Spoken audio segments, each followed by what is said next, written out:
first step is, and we all get lost in thought. I still get lost in conversations in my head. One thing that we need to understand, and this can really help, is that all of our organs, all of our body systems are doing things automatically. You're not thinking about breathing. You're not thinking about pumping your heart. You're not thinking about working your lymphatic system. You're not telling any system in your body what to do with your conscious mind.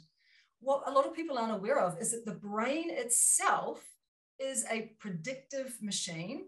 It is an organ in the body that gets programmed to do certain things. And just as your heart is beating, guess what your brain's doing, girls? It's regurgitating the thoughts that happened today and sifting through them and banking them into long-term memory. So you go across the day and just think of everything that happens as a post-it note, right? You've got all these post-it notes up, and then you sit down, and you're in the quiet moment, or you're driving the car, or you're doing something, and the brain's going.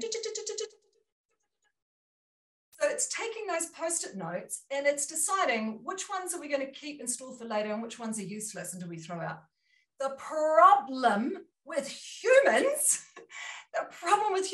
is they think that's who they are. You think you are the thoughts in your head. You're not. It is the brain, the computer, doing its processing to figure out what's junk and what's not.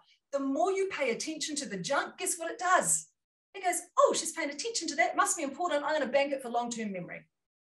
So the first thing we need to be aware of is that noise in your head is not you. It's your brain doing what it's supposed to be doing.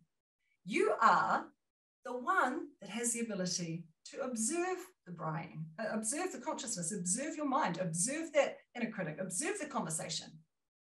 So the first step is to practice bringing awareness into the fact, oh, my mind's doing its thing. As soon as you say to yourself, my mind's doing its thing, you have disconnected from the thoughts that you otherwise would have identified with and fed.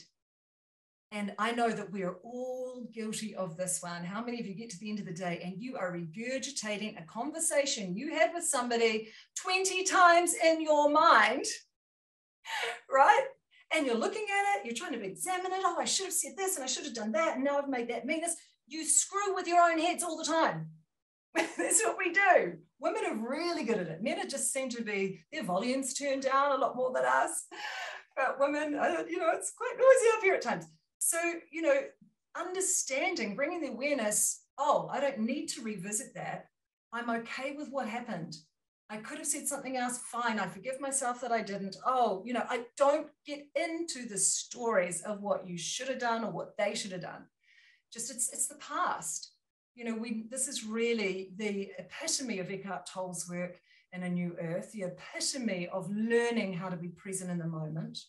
And his book is chapters 2 and 3 of A New Earth are the most important chapters of any book you will read anytime throughout your entire life.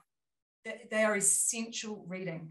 They will bring you into the awareness of exactly this subject and help you understand where your ego is tripping you up, where your thoughts are creating disharmony, stress, anxiety, fear, anxiousness, all these things in your body that we don't want. And that's really because we've identified with the thoughts in our head. And so as soon as you understand that one concept, you have already awoken. You are already awoken because now you can choose, am I going to play that out again or am I going to observe it?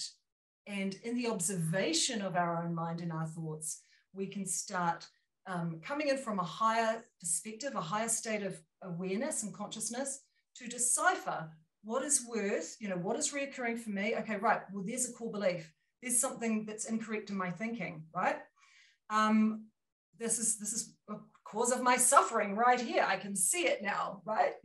And that is going to journey you off into a path of being able to heal those aspects and find more inner peace. So I like when I get into that noise and I realize it might take a while sometimes, just on automatic pilot. It's got an automatic system thing, just like all the systems in your body.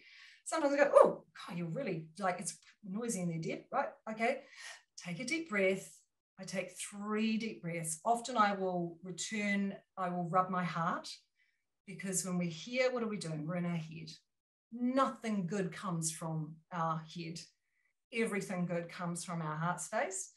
So we go, oh, I'm thinking again. Okay, let me bring into this moment